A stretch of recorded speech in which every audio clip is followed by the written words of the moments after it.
ആ ഇരുണ്ട കാലഘട്ടം ഇനി ഉണ്ടാവില്ല എന്നതായിരുന്നു LDFിൻ്റെ ആ ഒരു പ്രകടന പത്രികയിൽ ഉണ്ടായിരുന്ന പ്രധാന പോയിന്റ്. പക്ഷേ കഴിഞ്ഞ കുറച്ച് ദിവസങ്ങളായി നമ്മുടെ കേരളത്തിൽ അല്ലെങ്കിൽ നമ്മൾ തന്നെ അനുഭവിച്ചു വരികയാണ് ഈ വൈദ്യുതി ക്ഷാമം.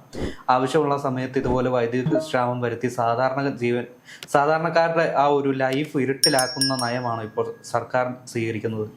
കഴിഞ്ഞ കുറേ ദിവസങ്ങളായി ഈ പ്രശ്നം നിലനിൽക്കുന്നുണ്ട്. ഇപ്പോൾ കറണ്ട് ലോഡ് ഷെഡിങ്, ഇന്ദിരാഘട്ട് എന്നൊക്കെ പറഞ്ഞ ആൾക്കാർ കളിയാക്കുന്നുണ്ട്.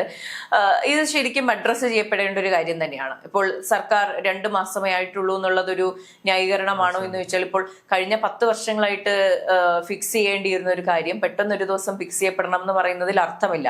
ഇനി കഴിഞ്ഞ 10 വർഷങ്ങൾ കറണ്ട് കട്ടില്ലായിരുന്നു എന്നൊക്കെ പറയുന്നത് നമ്മൾ ഈ വോട്ടെടുപ്പ് കഴിഞ്ഞ ദിവസങ്ങളിൽ നമ്മൾ കണ്ടതാണ്. ഇതിനെ കുറെ നാൾ നിയന്ത്രിച്ചു വെച്ചതിന്റെ കുറെ പ്രശ്നങ്ങൾ ഇതിന്റെ പിന്നിലുണ്ട്. എന്നിരുന്നാൽ തന്നെയും ഇതിന്റെ ബേസിക് ആയിട്ട് ഇൻ ദ ഫസ്റ്റ് പ്ലേസ് നമ്മുടെ വൈദ്യുതി മന്ത്രി ചെയ്യേണ്ടത് ഇതിനെ കൃത്യമായി അഡ്രസ് ചെയ്യുക എന്നുള്ളതാണ്. അദ്ദേഹം കഴിഞ്ഞ മണിക്കൂറുകളിൽ നടത്തിയ ഒരു പരാമർശം എന്ന് പറയുന്നത് എത്ര നാൾ ഇതിന്റെ നിയന്ത്രണം ഉണ്ടാകുമെന്ന് പറയാൻ സാധിക്കില്ല എന്നുള്ളതാണ്. ശരിക്കും ജനം വോട്ട് ചെയ്ത് നിങ്ങളെ അവിടെ ഇരുത്തിയിട്ടുള്ളത് ഇത്തരത്തിലുള്ള സ്റ്റേറ്റ്മെന്റുകൾ കേൾക്കാനല്ല. എന്നാണ് ഇതിന്റെ സൊല്യൂഷൻ ഉണ്ടാവുക, എന്താണ് ഇതിന്റെ സൊല്യൂഷൻ, ഇത്തരം ചോദ്യങ്ങൾക്ക് ഉത്തരം കേൾക്കാനാണ് ജനം ആഗ്രഹിക്കുന്നത്.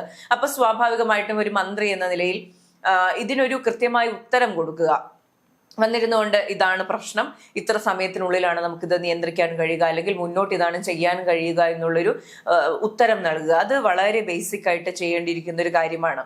UDF സർക്കാർ ഒരു ജനപ്രിയ സർക്കാരാണ് എന്നുള്ളൊരു ലേബൽ ഇങ്ങനെ ബിൽഡ് ചെയ്ത് വരുമ്പോൾ വൈദ്യുതി നിയന്ത്രണം അല്ലെങ്കിൽ സാധാരണ വീടുകളിൽ ഇത്തരത്തിലുള്ള പ്രശ്നങ്ങൾ ഉണ്ടാവുക എന്ന് പറയുന്നത് വളരെ മോശകരമായ കാര്യമാണ്.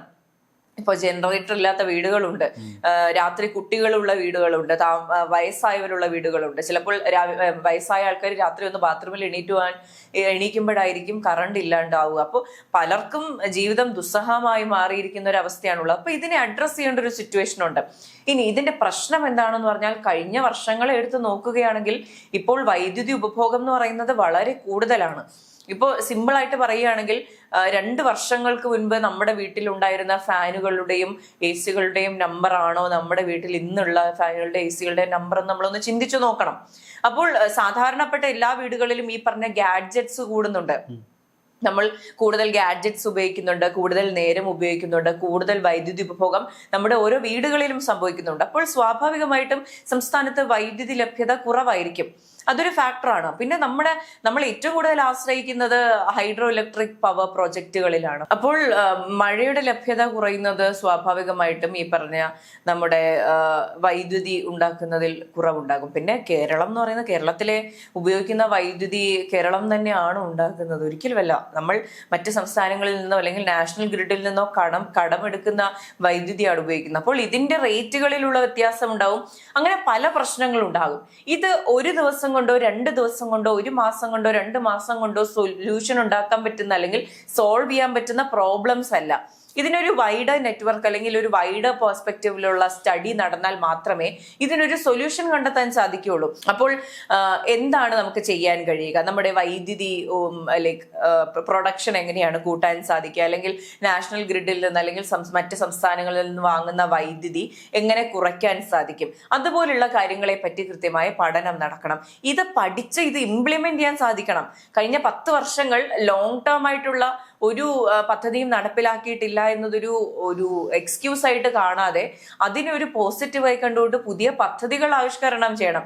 അതിനാണ് ഇവിടെ ഒരു വൈദ്യുതി മന്ത്രി ഉള്ളത്. ആദ്യം നിങ്ങൾ ഇതിനൊരു ഉത്തരം കൊടുക്കുക, പൊതുജനത്തെ അഡ്രസ് ചെയ്യുക, എന്താണ് ഇവിടെ നടക്കുന്നത്, എന്താണ് ഇവിടുത്തെ പ്രശ്നം എന്ന് അഡ്രസ് ചെയ്യുക. അല്ലാതെ ഇനി എന്നുവരെ ഉണ്ടാകും, ഇത്രയാണ് ഉപഭോഗം, നിങ്ങൾ ഉപഭോഗം കുറയ്ക്കണം, ഇത്ര സമയം ഉപയോഗിക്കരുത് എന്ന് പറയുന്നതിൽ ഒരു അർത്ഥവുമില്ല. അപ്പോൾ അത് ചെയ്യണം. പിന്നെ രണ്ടാമത്തെ കാര്യം എന്ന് പറയുന്നത്, നമുക്ക് പ്ലെന്റി ആയിട്ട് കിട്ടുന്ന ഒരു സാധനമാണ് സോളാർ റിസോഴ്സ് എന്ന് പറയുന്നത്. ഈ സോളാർ നെറ്റ്വർക്ക് എത്ര വീടുകളിലുണ്ട്? വളരെ സിമ്പിളായിട്ട് ആലോചിച്ചാൽ മതി. ഇപ്പൊ എൻ്റെ വീട്ടിൽ സോളാർ സ്ഥാപിക്കണമെന്ന് കുറച്ച് ദിവസങ്ങളായിട്ട് ഇങ്ങനെ സംസാരിക്കുന്നുണ്ട്.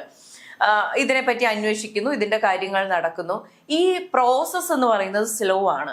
ഇതിന് ഗവൺമെന്റിന്റെ ഭാഗത്തുനിന്നോ അല്ലെങ്കിൽ ഏജൻസികളുടെ ഭാഗത്തുനിന്നോ പെട്ടെന്ന് നടക്കണം, അടിയന്തരമായി ചെയ്യേണ്ട ഒരു കാര്യമായിട്ട് കണ്ട് അതിനൊരു ഇമ്മീഡിയസി കൊടുക്കുന്നില്ല.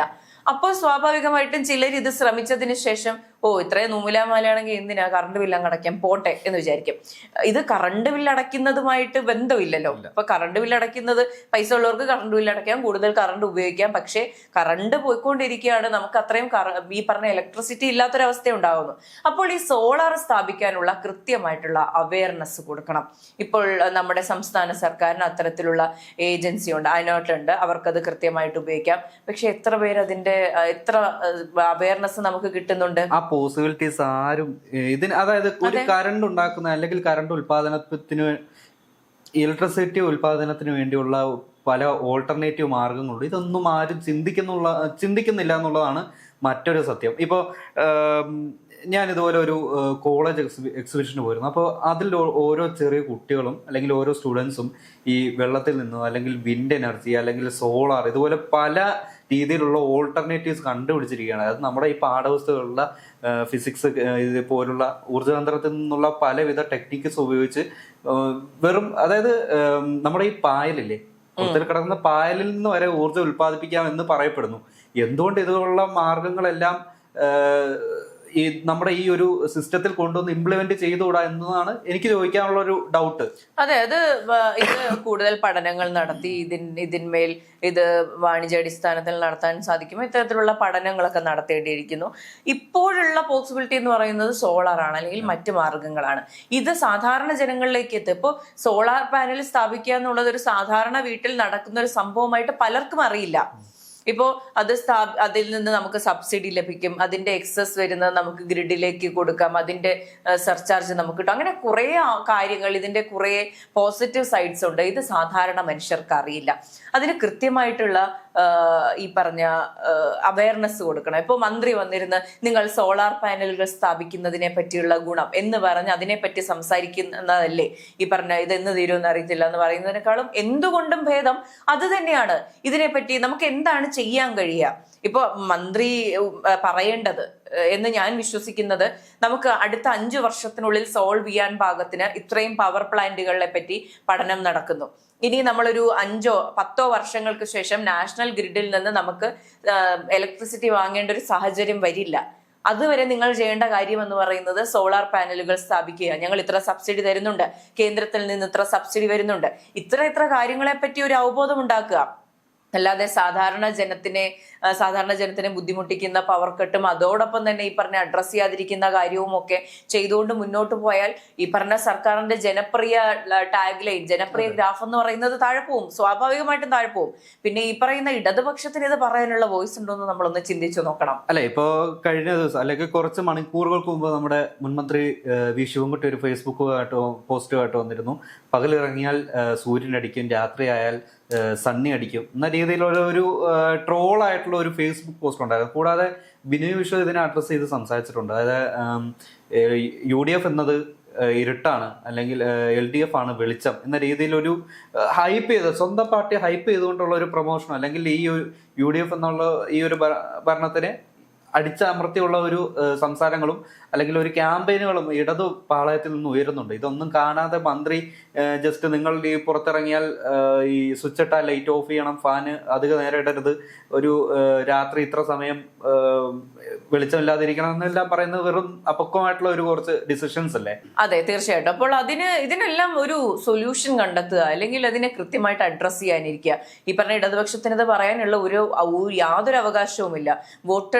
വോട്ടെടുപ്പിന് ശേഷം, കൃത്യമായി വോട്ടെടുപ്പ് വരെ ആ ഇരുണ്ട കാലത്തേക്ക് തിരിച്ചു പോക്കില്ല എന്ന് ടാഗ് ലൈൻ ഉണ്ടാക്കി അത് വെച്ച് PR ചെയ്ത അതേ ടീം തന്നെയാണ് വോട്ടെടുപ്പിന് ശേഷം കൃത്യമായുള്ള ഈ പവർ കട്ടുകൾ ആരംഭിച്ചത്. അപ്പോൾ ജനം മണ്ടന്മാരല്ല, ഇത് കണ്ടുകൊണ്ടിരിക്കുകയാണ്. നിങ്ങൾക്ക് വേണ്ടത് വോട്ടായിരുന്നു, പക്ഷേ ഇനി പൊതുജനത്തിന് വേണ്ടത് ശാശ്വതമായ ഒരു പരിഹാരമാണ്. അത് UDF സർക്കാരിന്റെ ഭാഗത്ത് നിന്ന് ഉണ്ടാകണം എന്നാണ് ആവശ്യം. ഇപ്പോൾ അടുത്തൊരു 6 മാസത്തിനുള്ളിലോ അല്ലെങ്കിൽ 2-3 മാസങ്ങൾക്കുള്ളിലോ ഇതാണ് സൊല്യൂഷൻ, അല്ലെങ്കിൽ ഇതാണ് ഞങ്ങളുടെ അജണ്ട എന്നുള്ള ഒരു കൃത്യമായ ഉത്തരം കിട്ടിയില്ലെങ്കിൽ ഈ പറഞ്ഞ സർക്കാരിനെതിരെയുള്ള റേജ് കൂടുകയുള്ളൂ.